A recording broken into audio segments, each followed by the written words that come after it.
বাড়ির কাছে মামা বাড়ি হওয়ার পরেও 6 মাসে একদিন যাই কিনা সন্দেহ। তো কবে গেছিলাম লাস্ট আমার সেটাও মনে নেই।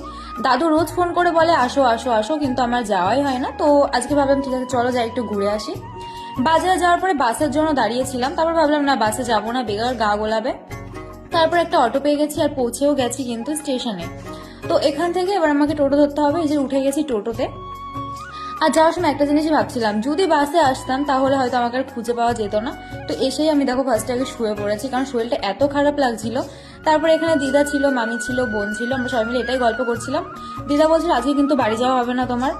আমি বলছি না, বাড়ি তো আমি চলে যাবোই, আবার আসবো এখানে। তারপরে গেছিলাম একটুখানি ছাদে।